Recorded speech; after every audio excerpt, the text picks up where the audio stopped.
Nuestro último ponente el día de hoy es el doctor Arturo Loredo Abdalá. La realidad es que él no tenemos que presentarlo mucho, es muy conocido de todos. Él es pediatra internista, especialista en el estudio integral del niño maltratado. Trabaja en el Instituto Nacional de Pediatría y es coordinador de la Coordinación de Estudios Avanzados sobre el Maltrato Infantil. Es académico titular de la Academia de Medicina y fue expresidente de nuestra academia. Arturo, pues te dejo para que cierres este evento. Gracias. Gracias, Jesús. La permanencia de ustedes aquí en este auditorio después de una maratónica jornada señala que la torta ahogada mata a la ciencia. Y entonces, tendré que desarrollar una serie de acciones para mantener a la poca audiencia atenta a esta situación. En todas las casi 8 horas que hemos estado aquí, solamente una persona habló de violencia, cuando estamos viviendo la violencia en toda la extensión de la palabra, cotidianamente. El doctor Malaquías, que viene representando al doctor Narro, habló violencia, señalan en un momento dado de todo este quehacer académico. Y siempre me congratulo de venir a reuniones tan de alto nivel académico, pero más cuando en el temario se incluye un fenómeno al cual he venido trabajando durante casi 24 años, que es el maltrato infantil. Y nada más una corrección para el doctor Tristán, que dijo que soy especialista en el maltrato de los niños. No, especialista en el estudio y la atención integral al niño maltratado. Por favor, porque si no, van a salir huyendo todos estos. Y le decía a Arturo Perea que cómo podíamos incrustar este tema en la orientación que se tenía inicialmente de la discapacidad. El Instituto Nacional de Pediatría, como ustedes saben, ha sido no la cuna, pero sí un sitio muy especial para el estudio y la atención integral de los niños maltratados en los últimos 20 años prácticamente. Después de Jaime Markovich, nosotros fuimos los que tomamos la estafeta para hablar mucho y señalar qué era lo que explicaba esta problemática tan seria en la población infanto-juvenil del mundo, pero obviamente también de nuestro país. Y entonces, después de 16 años de trabajar intensamente en la clínica de atención integral al niño maltratado, le pedí al doctor Serrano, que es nuestro actual director, ha sido director los 5 años anteriores, pero ahora que desarrolláramos una coordinación para estudios avanzados sobre el maltrato infantil, pero obviamente señalando las estrategias preventivas para poder hacer medicina del siglo XXI. Porque si estamos atendiendo los problemas, entonces estamos haciendo medicina del siglo XX y eso yo creo que debe de desaparecer. Desde hace un buen tiempo nosotros desarrollamos una definición de lo que debe entenderse por maltrato infantil y es aquella agresión o omisión física, sexual, psicológica o negligente intencional. Los americanos dicen no accidental. ¿Y qué quiere decir eso? Pues intencional. Contra una persona de la menor edad, y esto es un término jurídico que debemos manejar antes o después de nacer. Si el bebito todavía no nace, ya lo estamos agrediendo. Y que obviamente afectará su integridad biopsicosocial a corto, mediano o largo plazo. Y esta agresión u omisión es realizada habitual u ocasionalmente dentro o fuera de su hogar por una persona, una institución o una sociedad en función a su superioridad física, intelectual o económica. Prácticamente, poniendo el término de intencional o no accidental, hablamos de maltrato. Si no lo ponemos, si nada más quitamos esa palabra, entonces hablamos de violencia contra este grupo etario que tiene diferentes situaciones y que en un momento dado pueden terminar como maltrato infantil. Para los médicos en general, por favor, ya no hablen de síndrome de Kempe, síndrome del niño maltratado, síndrome de quién sabe quién, síndrome de nada. Tienen que decir maltrato infantil, y así debe quedar registrado, doctor Ortiz, en el servicio de urgencias, si es que se piensa, o en las instituciones, Gabriel, de que eso se trata de maltrato infantil de acuerdo a la Clasificación Internacional de las Enfermedades, que tiene 4 modalidades: el abuso físico, el abuso sexual, el abuso psicológico y la negligencia. Existen otras formas poco conocidas o poco consideradas, pero bueno, eso no nos interesa. Bueno, no es motivo de esta reunión, sí nos interesa, pero no es motivo de esta reunión. Y discapacidad, aunque la doctora Ortiz iba un poquito rápido, pues yo me permito señalar que debíamos de entender eso: ausencia, restricción o pérdida de la habilidad para desarrollar una actividad dentro del margen considerado como normal para un ser humano. Fíjense, eso así. Y entonces vamos a tener discapacidad visual, discapacidad auditiva, doctor Rodríguez, lenguaje, consecuencia también frecuentemente de eso, alteración en el desarrollo motor grueso y fino, y obviamente en el aspecto emocional. ¿Y qué tiene que ver esto con el maltrato infantil? Bueno, pues fíjese que la relación que se puede desarrollar en el maltrato infantil es que esta agresión o omisión pueden generar discapacidad de mayor o menor severidad. Ahora, el chico que es discapacitado puede ser víctima de maltrato infantil. Entonces nosotros los pediatras debemos de estar muy atentos a que si hay un chico con una alteración congénita o consecuencia de algún otro problema en el transcurso de su vida gestacional o de su nacimiento o en cualquier época de su crecimiento y desarrollo, pues son potencialmente víctimas de maltrato infantil. Y esto va del 12 al 14%.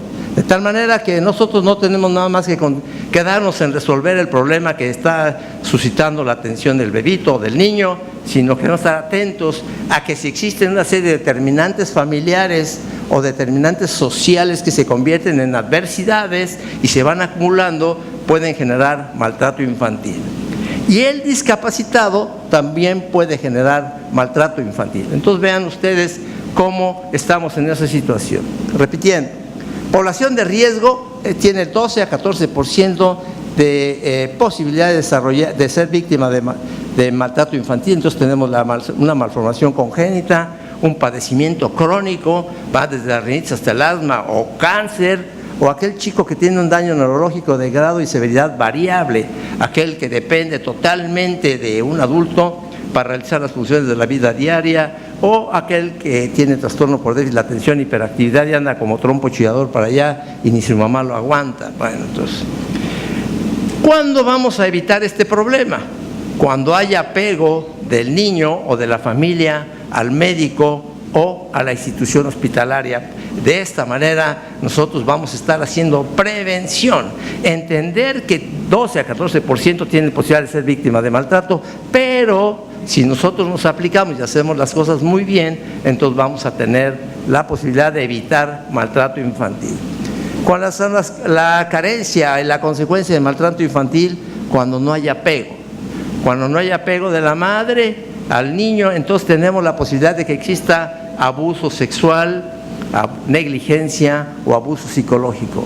Y si el que no está fomentando el apego es el padre, entonces abuso físico, abuso sexual, negligencia y abuso psicológico. En la familia, cualquier otro miembro de la familia puede dar origen a cualquiera de estas modalidades de maltrato infantil.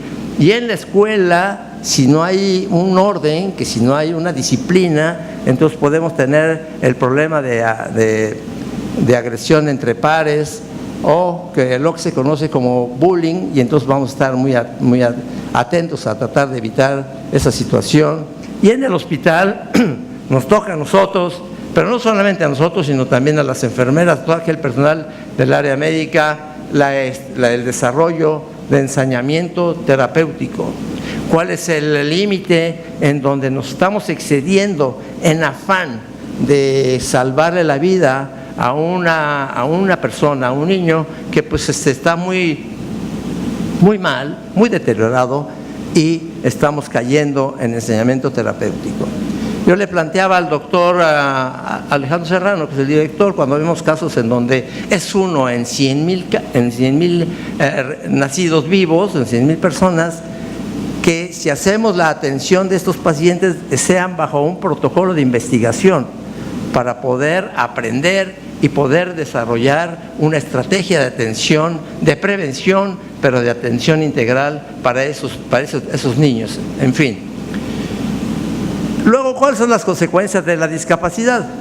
Bueno, estas personas o estos pacientes en general son tratados como objeto, y es que son personas que requieren una atención crónica, mucho tiempo, tienen que ir al hospital, tienen que ir con el médico, y esto genera un gasto económico y un gasto emocional de las familias que los cuidan. Y entonces ellos pueden ser sujetos de protección y no son manejados como individuos. Ellos tienen la posibilidad de resolver sus problemas. Ahorita está iniciándose, o casi está iniciando, los Juegos Paralímpicos, y esas personas que van a representarnos traen más medallas de oro, plata y de bronce que los atletas normales o normales física y mentalmente. Y vean ustedes cómo es que no tenemos que tratarlos como objeto, sino tratarlos como personas que tienen capacidad de superarse y en general resolver sus problemas. La sociedad en general no reconoce sus riesgos y las consecuencias físicas, emocionales y económicas del maltrato infantil y la discapacidad. Entonces no pensamos qué puede ocurrir como consecuencia del maltrato infantil. Puede ocurrir una consecuencia de daño y una discapacidad neurológica, discapacidad visual, discapacidad auditiva, discapacidad física. Entonces eso tenemos que estar muy atentos. Y la discapacidad, pues ya vimos qué es lo que puede ser. Yo quisiera decirles ahorita que existe un problema de maltrato infantil, que es el síndrome del niño sacudido y azotado en ocasiones, en donde la posibilidad de muerte de estos chicos va del 30 hasta el 60%, pero también existe una posibilidad muy importante de que quede con una discapacidad, y esa discapacidad va a ser neurológica, va a ser visual y va a ser auditiva. Afuera hay un cartel que estamos presentando en el costo que le implicó al hospital atender 14 niños con esta problemática, y que se eleva casi a $1 millón que se tuvo que erogar para poderlos atender. Pero lo importante es de que ahí nada más presento el número de médicos que intervinieron, el número de intervenciones quirúrgicas, el número de exámenes de laboratorio, el número de procedimientos de gabinete para poder diagnosticar a estos niños. Y falta lo que sigue, que la atención de toda la discapacidad que puede tener en un momento dado, y como decía el doctor Alfonso Rodríguez, pues la discapacidad auditiva, la discapacidad visual, en fin, todo eso que es muy importante tener en mente. Ahora, fíjense, estos problemas no se detectan, o a lo mejor no nos damos cuenta de ello, o nos da flojera hacer una detección y una notificación del problema, hablando de maltrato infantil, o no se diagnostican porque se nos pasa por alto. Afuera también tenemos un cartel en donde presentamos las lesiones físicas, las consecuencias de una agresión física expresada por fracturas, en donde vemos cuando son condicionadas por una agresión intencional o cuando son ocasionadas por un accidente. Y entonces pues sería bueno que ustedes le dieran una revisada a esos dos trabajos. Y luego después no se atienden integralmente, porque requiere la intervención de muchos profesionales para hacer una actividad interdisciplinaria. Tenemos que aprender a trabajar con otros profesionales, pero como los médicos somos muy soberbios y muy veleidosos, no nos pedimos el apoyo de otros profesionales que desarrollan una actividad que para nosotros puede ser muy importante. Obviamente no se denuncian porque no tenemos la cultura de denunciar y de tener que intervenir con otras instituciones como son la Agencia del Ministerio Público, el DIF otras, la Procuraduría, etcétera. Entonces es un problema muy serio. Esto hace que en general no estemos brindándole a las personas y a los pacientes que tienen esta situación de una manera adecuada, de una manera como de siglo XXI. Entonces, su atención, yo digo que es una ventana a la pediatría social, que demanda prevención. Insisto, si nosotros no estamos trabajando en estrategias preventivas, como ya se habló en toda la mañana, del empleo racional del ácido fólico, del complejo B, si no preguntamos, si no planeamos y si no preguntamos a la pareja si el bebito fue deseado, planeado, aceptado, y si fue por los dos progenitores, sensacional, pero si nada más fue por uno, entonces tendrán los médicos que enfrentarse a un embarazo con un 50% de hándicap, de problema, que los llevará seguramente a ser una víctima de alguna de las modalidades de maltrato. Entonces, todo esto que requiere nuestra intervención fuera de nuestra Torre de Babel, fuera del hospital, hay que salir a la comunidad para ver qué es lo que está pasando. Entonces, y si no hacemos medicina preventiva en todos los sentidos, se ha insistido mucho en cómo debemos de comer, cómo debemos de ejercitarnos, cómo debemos de aprender. Antonio Caso decía que la población mexicana nada más tenía que resolver un problema: la alimentación, la educación y la cultura. Yo creo que podemos agregar a eso la salud, y es nuestra responsabilidad como médicos pediatras. Cuando tenemos que enfrentarnos a una situación de esta naturaleza, en donde habitualmente el adulto nos va a decir que es consecuencia de un accidente, nosotros tenemos que ser muy acuciosos para establecer que si realmente fue esa la causa del problema o fue la consecuencia de maltrato infantil. Esta fotografía me permite ejemplificarles a ustedes lo complejo que es el maltrato infantil, porque a veces lo vemos pero no lo vemos, y entonces debemos estar muy atentos a poder diagnosticarlo, y eso requiere estudiar para aprender. Nuestro objetivo como pediatras es tener niños felices, independientemente de su origen étnico, de su nivel socioeconómico, de su nivel cultural. Ser niños que sean orgullosos de nuestro país, o adolescentes a los cuales realmente les estemos entregando un país que permita que se tengan la capacidad de desarrollar toda la información genética, y que todos los determinantes sociales, familiares o del ambiente no les afecten, para que tengan un crecimiento y un desarrollo óptimo de acuerdo a su capacidad. Muchas gracias por su atención.